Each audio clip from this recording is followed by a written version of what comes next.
Nako, eto na po mga kaubayan ha. Erwin Tulfo, nabahag ang buntot. Nako, kung matapang ka, unahin mo sa Senator Robin Padilla. Attorney Trixie, sino palpal? Si Erwin. Nako, yan po mga kaubayan ang ating alamin sa video ito. Pero bago po natin yan simulan mga kaubayan, palike naman po ng video ito. Malaking tulong po yan. Maraming salamat po. At eto nga mga kaubayan, bago po natin i-play yung video, pasadaan po muna natin itong mga nagte-trending na mga balita dito po sa social media. At eto nga mga kaubayan, no? Eto pong si Win Gatchalian, ayan no. Win Gatchalian mga kaubayan, sabi po dito sa ang balita ngayon, Gatchalian sa taong bayan, ayan na, ginagamit na naman po ang taong bayan. Sige nga, sabi niya dito, hindi namin kayo nakakalimutan. Aray ko po hindi raw tayo mga kababayan nakakalimutan ni Win Gatchalian. Pero teka lang, isipin muna natin to bago tayo maniwala mga kababayan. Kung si Vice President Sara Duterte nga mga kababayan ay trinahidor nito. Oo. Bukod sa nakalimutan na, si BP Sara trinahidor pa. Paano natin masabi mga kababayan? Dumikit po ito di ba? Ito pong si Gatchalian mga kababayan ay dumikit kay BP Sara noong eleksyon, di ba? In-endorse pa ni BP Sara. Anong ginawa kay BP Sara mga kababayan? Kinalimutan. Bukod sa kinalimutan, trinahidor pa ngayon mga kababayan. So magtitiwala ba tayo sa isang trahidor? Magtitiwala ba tayo sa isang nakakalimot ng utang na loob tulad po ni President Bongbong Marcos Jr.? Diba? Magtitiwala pa ba tayo sa isang Win Gatchalian? Nako, mahirap na pong magtiwala mga kababayan. Sabi nga po dito ng ating mga kababayan, ikaw hindi ka na din makakalimutan sa mga kalokohan nyo dyan sa Senado. Ayan 2028 walang may gusto. No, otos-boto sa'yo. Ayan, sabi po ni Zena. Sabi naman po ni Nets, mukha kang mongoloid. Aray ko po sabi po ni Joel, illegal na Senate President acting Senate President nga lang siya. Diba? Pero kung umasta, natalo pa ang presidente. Sabi po dito ni Bas Bakasmot, kakalimutan ka na namin, akala ko pa naman kakaiba ka. Tulad ka rin pala nila. Ayan pati posisyon ni Cayetano, ninakaw. Ayan na nga. Hindi lang ni Cayetano, baging yung Blue Ribbon Committee at yung iba pang mga committee mga kababayan ay ninakaw na nila. Diba? Talagang mga magnanakaw nga talaga, no? Hindi mo makakalimutan ang kaban mga demons kayo. Ayan, sabi po ni Arante Heraldo. Ayan, sabi naman po ni June, permanenteng loss. Hindi ka na win. Permanenteng loss. Nayang kung walang days sa Comelec. Yun lang, baka tayo madali sa Comelec naman tayo madali mga kaubayan. Anyway, ano po ang inyong masasabi dyan mga karibin natin? Just comment down below. Itong sinasabi ni Gatchalian na sa taong bayan, tinatawag na tayo ni Gatchalian mga kaubayan, hindi namin kayo makakalimutan. Trahidor ka. Diba? Ano po ang inyong masasabi dyan? Just comment down below. At eto mga kaubayan, bago po natin i-play yung video, nako, may love team nasa politika. May love team na pala si Gatchalian pa rin mga kaubayan. Tingnan nyo to Ayan sabi po dito sa News 5, ayan, nakakakilig. Aray ko po. Para sa akin, it's an honor to be associated with her. Ayan, associated with Risa Hontiveros. Ayan, congratulations. Kailan po ang kasal? Hindi pala ito kasalan. Ito po ang balita mga kabayan. Sabi po dito, para sa akin, malaking karangalan. Ito ang reaksyon ni Senator Win Gatchalian sa viral social media post na nagsusulong ng tambalan nila ni Senator Risa Hontiveros #WinRi. Ayan Senator Risa, isa sa pinaka-hardworking, napakasipag, matapang, magalang na senador natin at very serious sa trabaho. Ayon po yan kay Win Gatchalian. Magsama kayo, no? O sabihin na natin, si Risa ang presidente, ikaw ang vice-presidente, magsama kayo. Total, isa lang din naman ang papuntahan ninyo. Ha? Diretso na, inidoro ito mga kababayan. Huwag nang magpatumpik-tumpik pa. Diba? Diretso na po natin ito sila sa inidoro. Ba? May love team na, love team. Mayroon na silang mayroon na po silang pambato, kung baga. Pambato sa 2028. Ayan na. Kaya naman pala. No? Itong mahirap dito mga kababayan. Kasi ito pong mga inayupak na ito. May mga ambisyon para maging presidente ng Pilipinas. Tapos, sila po ang magiging senator judges, di ba? Ni VP Sara na nagdeklara ng tatakbo sa 2028. Parang mayroon pong conflict of interest na nangyayari mga kababayan, di ba? Conflict of interest ito, di ba? Dapat dito, hindi kayo maging senator judges eh. Kasi meron kayong mga plano, di ba? Whether we like it or not. Supposed to be senator judges are neutral. They will base their decision sa ebidensya.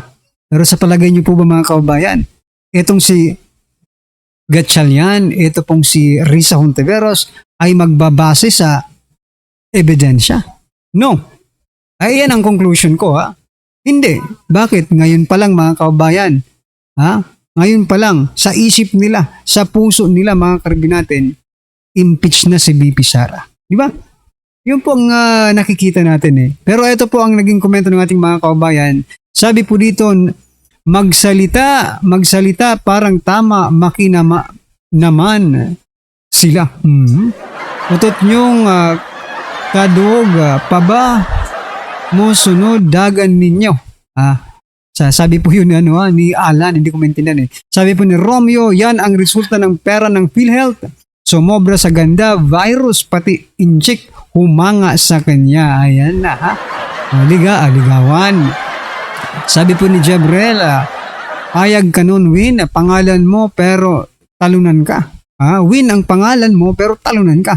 Pati nga pagka SP mo, pilit comedian. Kahit magsama-sama pa kayong lahat, walang tatagos sa inyo sa 2028. Ayon po yan kay Jebrel Bernardo Agustina. Sabi naman po ni Grima, Kia, konti Risa halata ka naman, landi para makahanap ng kakampi. Isang gabi lang daw, Sir Win, pagbigyan mo na Sir Risa. Magpaturo kayo kay Rapi Tulfo. Kay Erwin Tulfo pala. Magpaturo kayo, di ba? Kasi si Erwin Tulfo, hindi lang bending the law, bending the legs pa. Ayan mga kababayan. Ayan Ano po ang inyong masasabi dyan? Just comment down below mga karibin natin. At eto, pasadahan na po natin yung video. Pasok Jess Lubredo, di ba? Hindi ginagawa ni Madam Leni yun. Hindi ko naman sinasabing ginagawa ni Erwin Tulfo yun. Lalaki yun naman. Bading ba yan? Lalaki yan. Pero kaya, nararamdaman ko na yung pakiramdam ni Mayor Leni, pati ikaw. Pagkatakot-takot, nabanat ko ano ang tawag sa'yo. Ganun na naman, ganun saan. Kaya sabi ko, nararamdaman ko na kung paano tira. Sabi nga ni Senator Kiko at Senator Bang, masanay ka na kasi membro ka na nito, babanatan ka na araw-araw. It's not really a club na gusto mo maging membro. No. Pero kung titignan mo, sila. Hindi, membro. Kasali. Martin Romualdez, kasali na sa membro. Tatakbo siya. Ano lang yun eh. Parang wala namang effect. It's not, walang effect eh. Look at the election results. That's what we're saying and people are saying and political analysts are saying. Dahil what? Political analysts are saying, trapo mga Tulfo. Mawawala na sila sa politika dahil sa kabalbalan ng dalawang Tulfo. Sana ng Banat, kala Bam, kala Senator Kiko for being members of the Pinklawan, Dilawan, whatever you want to call it, being an ally of Leni Robredo. What happened? Bam was number 3.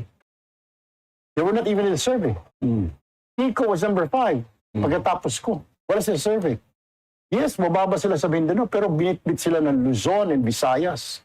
So, ibig sabihin, wala effect yung banat ng banat nila kung ano nang tinawag doon sa mga Dilawan, Pinklawan. Takbo ka sa 2028. My goodness. Takbo ka, Brad. Tingnan natin, kung talagang tigas ka, takbo ka. So, ibig sabihin, baka lang, lumiliit yung numbers nila. Kasi na may campaign pa na, wag iboto ito mga dilawan, pinklawan. Di effective eh. Parang manhid na yung tao eh. Parang it's not working. Sir, dun sa mga pangalan na nabanggit kahapon, I'm sure you monitored, no? Kanino kayo pinaka nagulat? Yung pare, kawawa naman. No, naawa siya kay Father Flavi. Kawawa yung dating adik na naging par. Kawawa. Naawa siya kay Flavi, no? Kay doktor, kay Father Flavi. Dating adik mga kaubayan, no? Na ngayon ay grabe po, ha? Oh, sabi po ng 18 Marines ay nadeliveran din, eh. No? Ay, nako. Talagang kailangan niya maawa mga kaubayan para isalba siya ni Flavi. Sabay sila, di ba? Sabay po sila. Ano kayo nagka-flood control? Baka binabahayan yung simbahan. Kaya may nabigyan ng flood control. What I'm also, gusto ko lang paliwanag sana na when I joined the Senate, Wow, si Father 2025 na Flavi. po ako sumali sa Senate. Yung sinasabi ng preparation ng budget was 24. Wala po ako sa Senate. Sa Congress naman, kalahati na po noon. Hindi po ako member ng Appropriations Committee. Kaya wala rin po ako. Tapos na Hindi mo nga kailangang sumali. Pero ito mga kaubayan, may mga lumalabas ngayon, di ba? Na yung on record, yung party list ni Erwin Tulfo, no? Nakakuha ng 7 point something billion allocation sa DPWH. Pwede nyo i-check yan online mga kaubayan, ha? Hindi mo kailangan sumali. Hindi mo kailangan mo lang maging kaalyado sila. Ganon lang yun, ikaw naman nasali-sali. ito, party list po ako eh. Hindi naman binibigyan ng infra projects ang party list or flood control. Saan mo ilalagay? Zaldico, party list. Hindi. Ginawa niya kasi negosyo. Pati ibang party list. Naku po! Aray ko! So, kaya yung party list nyo malinis, hindi nyo ginawang negosyo. Huwag tayong Brad, wala na. Nabulalas na sa sambay ng Pilipino ang mga balbalan nyo dyan sa House of Representatives. Okay? Nabulalas na, alam na ng bawat isang Pilipino. Ngayon, lahat ng party list, marumi, kayo malinis, ACT-CIS. Mga loko-loko ba kayo?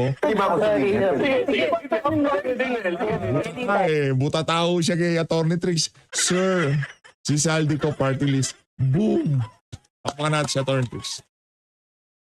1-0, 1 kay Atty. Trix, 0 dito kay Loverboy. Erwin, Senator Erwin, nagbago na ba expectation nyo sa tingin nyo sa Senate and its trabaho? Kasi nung hindi pa kayo Senate, siyempre, ang ganda ng tingin nyo, makikita nyo, makakatulog kayo sa bahay. Pero ngayon, nagbago na ba? So, ano ang realization? Ako, in fairness, bago na. Mula nung nakapasok si Erwin Tulfo sa Senado, mantakin mo kung kukwelyuhan. Kukwelyuhan mo yun. Bibit-bitin mo. Saan ka ba naman nakakita? Yung dalawa, yung mga sa Senado nagdidebate na pero wala tayong marinig na ganun katindi na kukwelyuhin ko, bibit-bitin ko. Ako sa Senate, sa Sirain mo, Congress, institution mo. I was so Sirain mo, institution mo rin lang naman yan. shocked, being a journalist, broadcaster. Ba't lakad na lakad itong mga congressman na ito? Imbis na umupo sa upuan, nagbubulungan pa. Sabi ng isang congressman, nag-aanap na tinatanong ko, mayroon ka bang budget yan para sa mga tulay? Bigay mo sa akin, bayaran kita ng 20%. Sabi ko yung pala yun.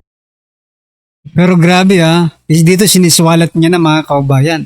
Pero wag po natin kalimutan wag po natin kalimutan mga kaubayan na itong si Erwin Tulfo ay palaging kasama ni former Speaker Martin Romualdez sa pamimigay ng ayuda. So what does it mean mga kaubayan? No, yung iba binibigyan ng maleta ni sino to? Former Speaker Martin Romualdez. Tapos ikaw na palaging kasama, hindi ka binibigyan ng maleta. Oh, come on, di ba? So lakad na lakad. Ay, ayaw mong pakulong yung nagsabi sa'yo noon. Ayaw mong pakulong. O baka kilala mo yun. Kasi sinabi na sa'yo, nakikita mo na yung palakad-lakad. Ngayon, kung matino ka talagang politiko, anong gagawin mo doon sa mga yon? Pambihira ka naman Sila, talaga. nag-aita sa Congmel, baka meron ka dyan, bigbilin ko yung budget mo, bigyan ko ng 20%. Assignment of credit? Exactly, may mga gano'n eh. Attorney, ikaw, Congressman Kitsi, baka meron ka dyan. Bayaran kita ng 50, tas pataasan pa. Kunwari ko, congressman, nilapitan kita. Ang offer ko, 10. Sasabihin mo, si Congressman Barry, pero ako 15. Narinig ngayon ni Congressman Trixie, ako 20. Galing ha, expert na expert pala tong si Erwin Tulfo. Kalakaran sa House of Representatives ang binabanggit niya na to. Bakit hindi pa natin pakulong? Yan ang punot dulo ng ng flood control scandal eh. Di ba alam mo naman pala sino-sino yan? Ayaw mong pangalanan. Ayaw mong pangalanan. Ginawa mo rin ng kalakaran na yan. Anak ng to, kaya rin tayo dyan. Congressman Mel. So, pataasan. How did you feel about this? You're a journalist. You used to report on these I was things. so, of course, it's disgusting. paglaksa yan, ha? Diba? No. What will you do? Part ka nung kwan. Pero hindi ako binigyan ng budget. I did not ask. Kasi alam ko naman 7 point something billion hindi ka binigyan ng budget allocation sa DPWH. Teka lang. Si Luestro na palaging dumadandal kay sumisip-sip, laging pinupuri si Romualdez. Binuhusan ng biyaya yung kanyang distrito, di ba? Lahat na lang dahil kay speaker. Imposible namang sa'yo, sir. Di ba? Huwag na tayo maglukuan dito. Sa bagay, wala naman pong magnanakaw na umamin, di ba? Pero kung sasabihin mong hindi ka binigyan ng budget ni Romualdez, aray ko po, mukhang napaka-imposible naman po niyan, di ba? So, dito niloloko na talaga tayo ng harap-harapan dito, mga kabayan. Pero, di ba? Ay, nako. Anyway, ano po ang inyong masasabi dyan, mga kabayan? Huwag na po natin tapusin to kasi mukhang pinagloloko lang tayo dito eh. Just comment down below, mga kabayan. At syempre, huwag pong kalimutang i-like ang video nito. Malaking tulong po yan. Maraming salamat po.